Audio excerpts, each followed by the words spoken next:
Au moins 151 morts au Bangladesh. Des manifestations étudiantes traversent le pays depuis le début du mois. Les Bangladais sont violemment réprimés. La police a tiré hier à balles réelles.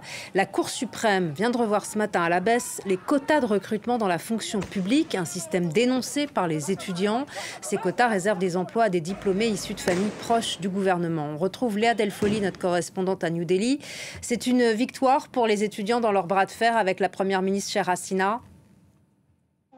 Et surtout, c'est une défaite pour Sheikh Hasina, la première ministre du Bangladesh, qui avait dit dans un discours à la nation que ceux qui voulaient la suppression ou la réduction des quotas étaient des opposants, des ennemis au Bangladesh. Alors désormais, ce ne sera que 5% des étudiants qui ont réussi les concours de la fonction publique qui auront accès à des emplois donc de la fonction publique contre 30 auparavant. Alors ce système des quotas, il existe depuis 1972, au lendemain de l'indépendance du Bangladesh en 1971 et qui a été amené par le père de la nation qui Cheikh Mujibur Rahman, le père de Sheikh Hasina. Alors oui, c'est une victoire pour les étudiants et les opposants qui étaient plutôt pessimistes ce matin avant la rencontre de la Cour suprême, qui disait que les institutions, les tribunaux sont tellement proches de connivence avec Sheikh Hasina qu'ils n'auront pas gain de cause. Il faut savoir que les opposants estimaient que ce système de quotas favorisait Sheikh Hasina parce que chaque année, il y a seulement 3000 places dans la fonction publique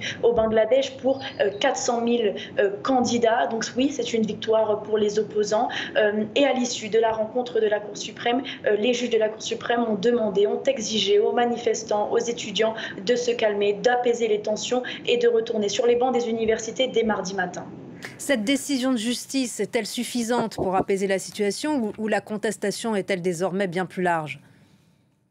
Eh bien, la contestation, elle est beaucoup plus large désormais. Il n'y a pas que des étudiants dans les manifestations du pays. Il y a des habitants de tous les horizons, de toutes les parties du Bangladesh, de toutes les grandes villes. Et cela ne devrait vraiment pas calmer la fronde. Car même si le Bangladesh s'est développé économiquement, a développé des infrastructures, a eu une percée dans son développement, il y a encore une colère profonde, notamment du côté de la jeunesse, car il y a peu d'opportunités pour la jeunesse bangladais.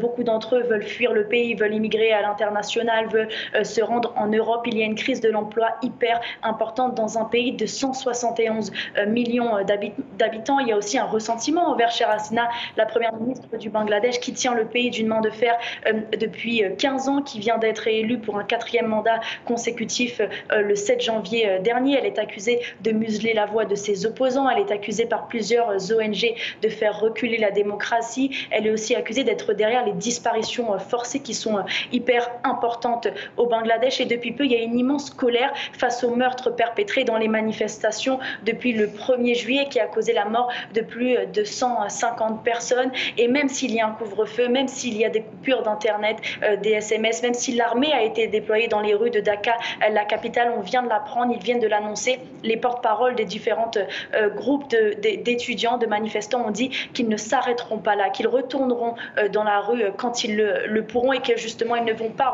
retourner sur les bancs des universités. Merci beaucoup Léa Delfoli pour votre décryptage. Merci à vous.